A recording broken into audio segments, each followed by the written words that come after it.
my shoes and out the door. 5, I'm alive. 6, 7, 8, feeling great. Hey everybody, welcome back to the Beyond Your Wildest Genes podcast. I'm your co-host today, Dr. Mike Akinfora, and today I have with me Jess Higgins-Kelly and Dr. Naisha Winters. Ladies, how are we doing today?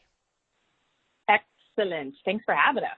Wonderful. Yeah, fantastic. You ladies have written a phenomenal book that I really want to share with our tribe. It is near and dear to my heart because it's something both my wife, my partners, and I all adhere to, a ketogenic diet. But the book that you've written, I really haven't seen much in the field as it relates. And let me share this. It's not a secret, guys. It's just me leading up to it. The Metabolic Approach to Cancer, Integrating Deep Nutrition, the Ketogenic Diet, and Non-Toxic Bio-Individualized Therapies. So this book is really one of the first of its kind when we're talking about this. But before we dive into the book, what I would really like and what our tribe would really like is your backstory. So tell us how you got here.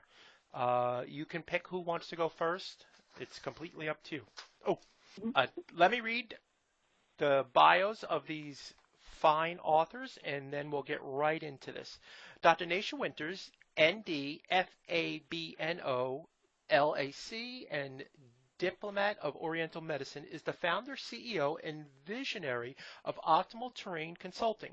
She's been working in the healthcare industry for 25 years and is a nationally board-certified naturopathic doctor, licensed acupuncturist, practitioner of Oriental Medicine, and is a fellow of the American Board of Naturopathic Oncology.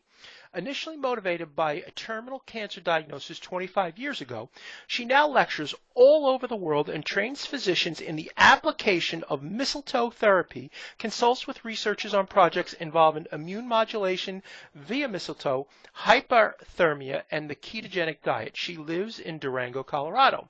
Jess Higgins-Kelly, MNT, is the CEO of Remission Nutrition, a global oncology nutrition therapy consulting and education enterprise. She's also the founder of Oncology Nutrition Therapy Program at the Nutrition Therapy Institute.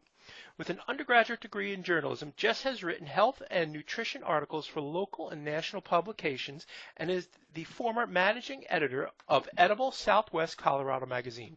She lives in Mid-Coast, Maine. Ladies, welcome to the program. Thanks for having us. That was a mouthful. and that was the Cliff Notes version. And the funny thing is, people are going to wonder why I'm laughing, because most of my fumbling of bios, it's a big joke for my partners, because I have the team cut most of what I'm saying. But it is wonderful to have you ladies on the show. I'm thrilled to talk about this book. I've been looking forward to this interview. As I said, it is near and dear to my heart. Before we do that, I need to know what your journeys are. Well, I guess I'll go first because Jeff and I kind of came in midway with each other's lives. So this is Dr. Naisha, and I was well on my way to becoming a conventional doctor. I was always passionate about medicine and health and healing, but my own healthcare hiccup, if you will, took me on an entirely new path. At age 19, after a year of some terrible, terrible symptoms that just kept getting missed and misdiagnosed, as well as pretty much an entire life of really poor health. I kind of popped out into this world with bad health. I was diagnosed with a terminal illness, and not much hope was offered. And, before we started this show today, Dr. Mike, you also mentioned that you're a huge fan of Bruce Lipton's work and, his work on epigenetics. And thankfully, my frustration with the Western medical model is what threw me into the library, and I picked up the book Quantum Healing in 1991, very newly released by, at that time, very unknown Dr. Deepak Chopra. And that book completely changed the trajectory of my life and my studies from conventional medicine to looking for and finding naturopathic medicine, and of course, my own sort of crawling back out of a statistic and of a bad prognosis into what has now become, 25 and a half years later, still with you all, and helping tens of thousands of patients on this journey of cancer as well in a more integrative oncology, terrain-centric, not tumor-centric approach to bringing people back to optimal health. Brilliant. Jess, what's your backstory? Yeah, so backstory for me is I went to nutrition school almost 10 years ago, graduated, started just doing general family practice, nutrition therapies, anything from weight loss to, at that time, 10 years ago, gluten-free was just starting to get some traction. It was kind of new. So I did a lot of that with folks, and boy, we've come so far from that. And then about 5 or 6 years ago, connected with Nisha because we were both in Durango, and she said, please come to the clinic. And I said, all right. And that really started making me get closer to working with oncology patients. And so my practice sort of shifted to doing oncology only, and then was lucky enough to do a lot of retreats, group retreats with Nisha and her husband Steve, and we did those, and they've done those all over the world, and that really got a lot of the momentum going for the book. And then, of course, we've learned so much about ketogenic diet. I mean, gosh, gone from recommending just gluten-free bread to, the ketogenic diet. I tell people the world of nutrition has changed, continues to change so much. And then here we are, really knowing the benefit of the ketogenic diet. And then my dad got diagnosed with glioblastoma multiforme in December of 2015. And so it was really serendipitous that I happened to practice oncology nutrition, and was really stepped up my passion for helping people to see that process with him. And he really dove into the ketogenic diet and had awesome quality of life for longer than most people do with GBMs. And so that was quite the journey, and that happened sort of alongside with writing the book. So really been involved in the cancer world, and I developed and founded a program at the Nutrition Therapy Institute to help other nutritionists become certified in oncology nutrition, so that we actually get people out there who know what they're talking about. So yeah, that's my story. Beautiful. Absolutely. And it's really interesting that those of us in the healthcare space,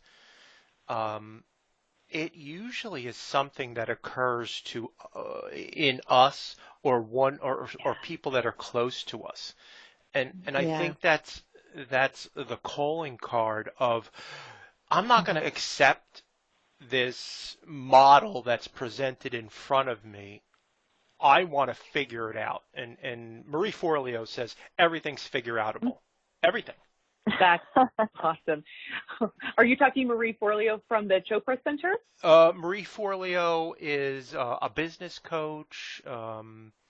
She does a whole bunch of things. She founded B, like Boys School, but it is really geared towards women. My wife has taken the class. It's phenomenal. She offers it once a year. It is all encompassing, a really great program. So wow. True, and she's from New Jersey, so everybody passes through New Jersey, by the way. The whole world comes through New Jersey at some point. I love it because she is actually the daughter of one of our mentors and local celebrities in Durango and healers, Dr. Jim Forleo. And he's written a great book on Health is Simple, and it's a good friend and mentor in my life. So it's really beautiful that you bring that up. That's what just kind of gave me a little ripple because, just the connection of this, the circle you just brought forth here is quite powerful because she is connected with Dr. Chopra, and given that he is such a powerful influencer in my life, I just think that was very ironic that came out of your mouth. That is a little serendipity. Gorgeous. Yay. All right. And that actually reminds me of the talk. You just did an amazing interview on that moment of like capturing those moments of serendipity and joy with your most previous interview. I was really blown away and touched by that. So again, the serendipity of this is quite beautiful. Oh, that's amazing. That was with Dr. Laura Foster, who's a really good friend of mine up in Canada, Oh, and good. just a really, really, and you can tell just by it really comes through. It's amazing this medium that we have and the opportunity that we have. So years ago, if you had written a book 20 years ago, you guys would be off on a book tour for months. Right. For months, and now this little thing called a podcast allows us to get in front. Like you've taken the time, and this is what I really appreciate about interviewing authors. Like you're so passionate about your baby. This is your baby. You both gave birth to this, and that's funny too. And we use that analogy a lot. Yeah, and you can now get in front of like 500,000 people in one show, and that's amazing. And to me, it honors you in what you do, and the fact that you want to share. It just goes above and beyond what we could have done 20 years ago, 10 years ago. Absolutely. So Absolutely. I want to dive into the book. In the big takeaway, the 37,000 foot view of this is the Terrain 10. Could one of you talk to the audience first about what the Terrain 10 is, and then we'll take it from there? Yeah. So I know we'll go into kind of that bird's eye view. I like your perspective there, and then Jess will go into some of the deeper details, and then I'll pick up a few as well. I'm very visual, so the way I see this process and the way that Jess sees it, that's why we connect so much, is we see things very similarly. We see things in patterns, and we see things in relationship to our internal and external nature and environment and exposures of that. So when I think about the Terrain 10, I think about a tree analogy, and I think about the soil of which that tree is growing out of as the microbiome. I think of the canopy of that big, bushy, healthy tree as the epigenetics of what we, got from our ancestry. I think about the trunk that connects those two, the canopy and the soil, as the mental, emotional component. And then those branches coming off of that trunk, things like sugar, or like sugar metabolism, so fuel sources for our body, toxicants and known carcinogens, the immune function, inflammatory processes, circulatory aspects such as even angiogenesis, very specific to cancer, which is the growth of new vessels to a tumor site, and even things like the patterns, our rhythms, our seasons internally and externally, and that circadian rhythm and stress response. And then finally, the biggest one to tackle is often the mental, emotional, well-being of that trunk. And I repeat that because it's one that we obviously leave for the end of the book, because it's often the one that folks kind of put off until they have to dig in. But that's kind of the visual that we see the Terrain 10 from that bird's eye view, and then you can start to dig deeper. So thanks, Nisha. I appreciate it. Let's dig deeper on this, and let's start with the genetic part of what we're talking about, the epigenetics and the nutrigenomic modifications. Yeah, I can answer that. This is Jess. So basically what this Terrain 10 is we've identified throughout over 35 years of collective practice that there's 10 different areas of your terrain that can impact and influence a cancer process. So that's what these Terrain 10 are. And currently, Western medicine has a view that, cancer is just bad genes or bad luck. And what we describe in genetics and epigenetics is our first chapter in the book, and we really outline and reference quite a bit about how studies have shown that only 5 to 10% of cancer cases is rooted in damaged DNA, DNA damage, it's genetics, that's the deal, BRCA, that type of thing. Whereas the rest, we're really looking at our genes work more like light switches, right? So they turn on and off. That's epigenetics. They respond to our environment.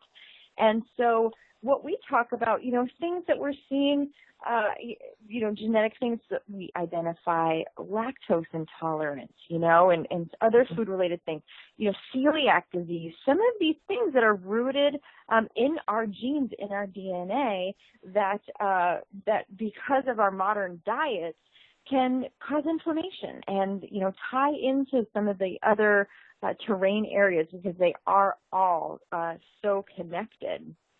So really, it's important for people to know and have a little bit more personal responsibility around cancer is not bad luck, and it's not always our, DNA is not our destiny. I think that might be our opening line of the chapter. Yeah. So it really does depend on how our bodies are responding to what we're putting into it and what's around it. So, we've seen that people, who have ancestors or even grandparents, there was a study that came out that said, or a paper, you are what your grandparents ate. So it's not, our bodies are responding to traumas and famines and all these other things, and then that's trickling down to us. And so, but the good news is that people have the ability to manage their genes, to help to support healthy genes and healthy DNA by enhancing their diets, by, eating folate-rich foods, it's so hard to find people. It's like, I should make a bumper sticker that's like, have you had your dark leafy greens today? Just don't.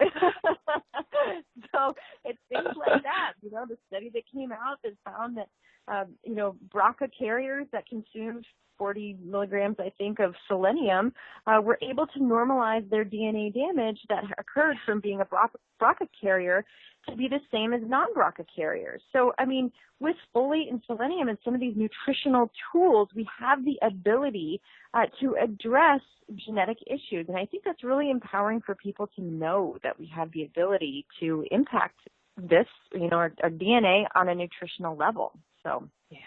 Jess, I love that analogy that you used. It's like a light switch. I don't want that to get lost on people. That means, folks, that you can turn that light switch on and off at any time, at any age. This is really, really important. If you have XYZ condition, you can actually turn those genes off. And most times, it's with nutrition. And this is brilliant. And the other thing that I've seen in the book is you've both taken the time to assess your terrain. And I think that's super important because most books don't do it justice. So really just dial into that a little bit for me. Yeah, so one of the things that Jess and I thought would be helpful in trying to articulate a lot of information that we have, like you said, collected over 35, 40 years was we got to have a starting point for people. Where do you begin? Where do you start looking, right? And so we basically, in each of those terrain 10, we created 10 questions for each of the terrain 10 that are things that most people wouldn't think about. Okay, so I'll back up just a moment. Jess and I've had multiple people say to us, probably every person say to us, wow, I was really healthy until I was diagnosed with cancer. Now, I'm here to tell you, after looking at tens of thousands of labs and taking tens of thousands of really good histories, that wasn't the case. We just didn't know that we were not healthy, that we were so far out of balance. You know that analogy of like the frog that gets put into a cold pot of water on the stove and you turn it up and slowly it boils to death because it doesn't notice, that the water is slowly warming up around it. And that's a horrific concept, but that's what we're doing to ourselves. Like we become a little numb, a little disconnected, a little disassociated, or we just become really used to our circumstances. And so we wanted to ask questions that go above and beyond what people would typically think would be the cause and effect of a cancer or chronic illness process. So it really surprises people when they start to do the questionnaire.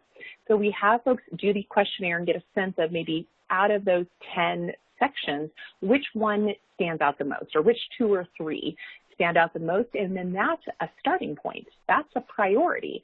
And so, you can read the book cover to cover, but you could also start at the area that stands out the most for you to need to be paying attention to. And so that's where we got the concept and kind of introduced the book and really started talking about the real, prevention starts with assessment, self-awareness, mindfulness, and deep understanding of what's happening under the hood. And this is the part that I think is really important and I assume this is why you wrote the book, is you do this, like myself, being in active practice, you do this with patients or clients every day. We partner with them. We're not fixing people. We're partnering with them on this journey. And now you've written a book that actually gets down to this. These 10 questions really help to dial in for people. Like you said, the 2 or 3 most important or highest ranking for them. And that's brilliant. Mm-hmm. That's brilliant. It's not just a jacuzzi experience. You're giving people, no pun intended, but really help them to fully understand and embrace their own life rather than, going to the doctor. And you're working in oncology, ladies. This is a big deal. Yeah. This is, this is it. It's a big deal. So what's the next one that we're going to talk about? I think Jeff is going to go into the whole concept of the metabolic approach and how sugar plays a role in that. Yeah. Perfect, because that doesn't affect anybody, right? Yeah, not at all. No one has this issue. All right, Jess, take it away. Thanks. This is our second chapter. After we kind of get the umbrella here of the genetic, epigenetic aspect, it's blood sugar. And I think it is amazing how we just, we can't go forward unless we understand our past. And we have become so inundated with sugar that it's become the new normal. People just think that it's normal to have our classic example that we use with, people, I thought it was healthy, yogurt and granola for breakfast. Like, wow, I eat really healthy, I thought that was a healthy breakfast. And we've given lectures before where it's like, well, that's probably close to 50 grams of sugar in a lot of cases, depending on the products you're using, which is, 3 times what people, should be having. And so it just adds up so quickly, and the impact, like just the poisonous elements of sugar, from depleting nutrients to fueling cancer. So research has found, and PET scans confirm this, that cancer cells increase their rate of glycolysis in order to fuel their frenzied growth. And so they consume sugar at a faster rate than normal cells do.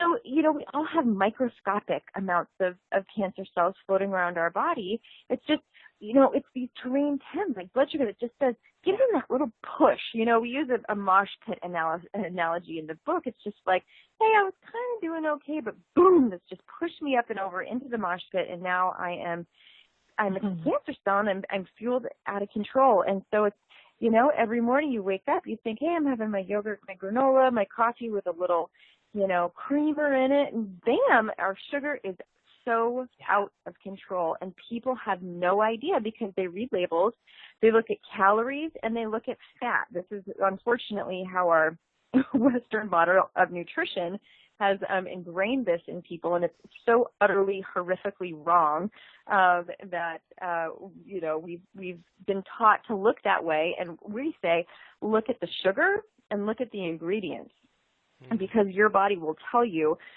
when you're full, if you're eating the right foods. But instead, we're just too concerned about fat. We're too concerned about calories, and it's completely gotten us on a very wrong and very dangerous track. And so we talk about the book, of course, about the ketogenic diet, and that tool to use. By no means is it a cure for cancer, I would put that out there, but it's a tool to have in the toolbox, right? Because what the studies that are coming out that we're seeing, almost on a daily basis, that when you're using the ketogenic diet, a high fat, low carbohydrate, zero sugar diet, cancer cells, it destabilizes them, right? So it's making conventional treatments like chemotherapy, like radiation, a lot more effective.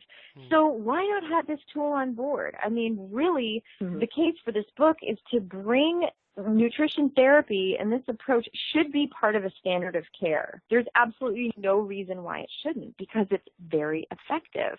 And so blood sugar is just it's a big component for people. And sadly, I mean, I saw it when I was sitting in the hospital. It was 6 o'clock in the morning, and my dad just got wheeled away for his second brain surgery, and a lady comes through and offers us cookies at 6 o'clock in the morning.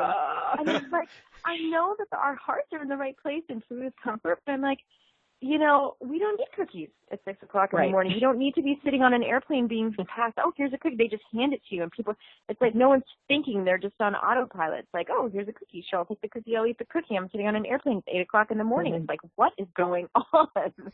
We're just not even thinking about the sugar element. And so we really wanted to bring that to light in the book and give people some tools to reduce and replace. So. Yeah. Absolutely. You know, my wife is a classically trained pastry chef. My tribe knows all about this. So, you know, and as a dutiful husband, I would, when she was in school, I would eat everything that she made because I'm a good guy. I want to make sure that she was really good at what she did. And I'd always been an athlete, and I've always worked out since the time I was 13, 40 some odd years ago. But the funny thing was that I stopped working out, but I kept eating because she knew how to bakery. So, you know, I'd want to spend time with her in the morning, so I'd go to the bakery, and I'd have to eat a couple scones just because they look good and they smell good. And that you wind up at the end of the day, the autopilot, which you just talked about, is I looked in the mirror, I was like, I don't even know who this guy is, because that's not me. And then kids come along, and you wind up with this perfect storm, and it takes you out of autopilot. And then for us, that the defining moment was on my way to work. She calls me up and says, "Oh, the OBGYN wants me to come in and talk to her." I said, "Oh, I'm coming home." And she's like, "Oh, no, I'll go." I was like, "Oh, no, sweetie, she doesn't want to have donuts with you. When they call you with that, there's something wrong." She goes, "I'll be fine." I said, "You will be fine, but I'll be next to you being fine." And for her, and you know, 8 years later, for her, she says what Lance Armstrong said: "Cancer is the best thing ever happened to me." Because it woke her up. It made her take control of her life. And this is the book that you've written. You have it in here, all of it. And my come to Jesus moment was, okay, I was getting healthier, but then the thought was, oh my God, I may actually have to raise 2 children by myself. So I better take really good care of myself. And in the research I did, I found in 2009 PET scans. Okay, this is a radioactive glucose molecule that looks for its friends. Because when there's a community there, that's not good. That it's attracted to these other clumps of glucose, and that's where cancer lives. So my thought at that time in 2009 was, we can't have any more sugar. We just have to stop eating sugar altogether. And I would love to say, oh, it was easy. It was a hell of a lot easier knowing that it was truly life or death. Like, that's how I looked at it. Right. And guys have a tendency, we can do that. It's easier for us to turn on and off. But that was my come to Jesus moment, and never looked back. Wow. And I think it's so interesting that you ran across that information as far back as 2009. And yet at that time, Dr. Thomas Seyfried's book had not come out yet, which came out, I think, in 2011 on cancer as a metabolic disease, which was resurrecting the whole Otto Warburg concepts from the 1920s, showing this sort of metabolic dysfunction of cancer cells. or of mitochondria that would lead to cancering processes, I should say. And so as a naturopathic doctor working with cancer patients and myself since 1991 and on and on and on, I was saying this to people for, since the early 90s, and everyone told me I was, well, frankly, batshit crazy. There's no other nice way to say it. But I was the quack. I was the weirdo saying these concepts. I am still shocked today, here in 2017, that there are actually still doctors out there telling patients that sugar and diet have no role in the treatment, prevention, or support of a patient with cancer.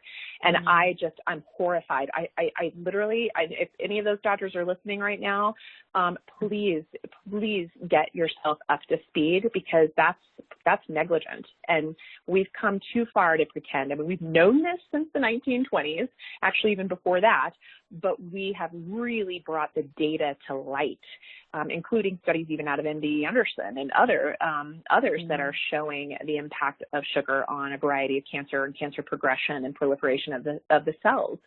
So, I'm glad that Jess really dove into a little bit of sugar being the issue, but there's still, unfortunately, a lot of folks that don't want to hear this for whatever reason.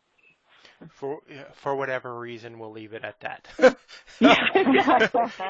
We'll leave it at that. You know what? Part of it, honestly, is it's no different than cocaine in our brain. It is extremely addictive. So a lot of my colleagues out there that are still saying, oh, maybe it's not that big of a deal, I would encourage them to explore their own sugar addiction, because I think that could be tainting the picture a little bit. So we'll move on from there. But it's a big one. So I love that we got to dive into that a bit. And your story, Dr. Mike, is so compelling. Like you said early on of our interview, most of us come to this point because of a very personal, intimate experience. Mm-hmm. It is very, very, very true. And we could, if we chose, keep it to ourselves. But we only go through this thing called life once. Yeah. And I think it is our moral responsibility to share our stories with people. And people, it resonates because they know it's authentic. They know it's transparent. And you really, you've taken it to the next level in writing a book about it, because you could have been perfectly happy and helped people in your separate practices, but you actually took the time out to actually do this. Really, really great work, ladies. Thank you. You speak to it so much because it was definitely a collective labor of love and a need to not say the same thing over and over again, or take a year to get all this information into somebody's head, or a 4-day intensive to get at least some of this information into somebody's head. It's nice to have basically a textbook for both clinician and patient out there now, so that they come in, and we're finding that already just with the book being out since the end of May, early June, we're already finding savvy consumers, if you will, who've read it and said, I get it, now I'm ready to go to the next step. And that's super exciting for us. Yeah. Beautiful. I love it. I am really cognizant of your time. I just have a couple more questions that I'd like to go through, if that's okay. Please. Of course. I think in our world today, our access to information kind of puts us, it's a double-edged sword. And on one hand, it's never been a better time to access information. But on the other hand, it gets to be extremely overwhelming. There's so much misinformation and disinformation out there that we get pulled both stress-wise and emotion-wise. Can you talk how you've written about that in the book? Oh, that just gives me chills. One of the other main reasons why Jess and I put this book out there is to basically be mythbusters, and help people navigate the enormous amount of information that is available to us at the end of our fingertips today. And so, as you alluded to, even the enormous amount of information, as well-meaning as it may be, can cause stress. And stress is one of the most significant drivers of metastatic disease. It is one of the main mechanisms that drive cellular proliferation and tissue invasion and metastasis. We don't typically die of a primary tumor, right? That's extremely rare. That's more about like real estate, like location. Maybe something could get pushed off or squeezed off with a tumor, but ultimately, if we're going to have cancer and die from it, it's from a metastatic process. And so ironically, when you're diagnosed with cancer, in my experience, the most stressful moment is the actual diagnosis. Mm-hmm. And the way people respond, whatever built-in mechanisms they have to respond to stress, because it's around us all the time. Even good stress looks the same to your physiology. So like a new wedding, a new partnership, a new house, a new baby, those are all good stressors, but you're still having the same physiologic response. And so if we start to educate people about that, it's easier said than done. Hey, don't stress over that. But we can actually help with a lot of different tools, food being one of them, to help mitigate and calm down an overactive stress response. And so that is key. And part of that is getting back into rhythm with yourself, with your environment in and around you, with your season, with even the local, regional, bioavailable foods that are around you help reset you. Looking at your light exposure. Are you looking at screens after 5 p.m. at night? If so, put on your orange goggles and turn on the e-flux on your computer screen, and try and get off of it much sooner. Things like that are affecting our master antioxidant, melatonin, just from our crazy light exposure. So in the chapter on stress and circadian rhythms, we talk about how to attain that tranquility within and reconnect with our natural cycles within and around us. And that is one of the places that is probably one of the biggest changes we've made in the last 100 years, second only to sugar intake. Mm-hmm. And so we are so in an unnatural season and rhythm today that we don't even know it. So you've seen the studies, I'm sure, that you could go camping off the grid for 2 weeks and completely reset your internal mechanisms. And I encourage people to get nature, to take a nice daily dose of nature. I love that little meme that's out there, that little video on nature as a drug. Side effects include better well-being, cancer prevention. And so we always encourage our clients to get outside, get their hands in the earth, see what the seasons are. Do they know if it's even a full moon or a new moon? Watch the sunrise, watch it sunset, turn off your lights, turn off your screens, hang out. So those are big. And then, of course, a lot of times, a lot of the things we reach for to self-medicate, like sugar or like other addictive substances or ways to soothe that stress response, are what we're using to Band-Aid over the mental, emotional aspect. And that is a lot of our self-soothing mechanisms. And they're meant to help us, but they often overflow and cause us harm. And I tell you, we leave the darn, chapter on mental emotional at the end because it's often the scariest. If I dove into that first with clients, they would probably go running for the hills. But eventually everyone gets there, right? I mean, so everyone true. Gets there. And, and so I wish we would all start there. And some brave folks have read this book and said, wow, the one I tested highest in was this chapter. I guess I'm going in. And that is like, gives me chills. It's like, okay, our work here is done. But that's the place that I've literally watched, and it brings some emotion for me, but I have watched people choose death over changing and healing those emotional wounds.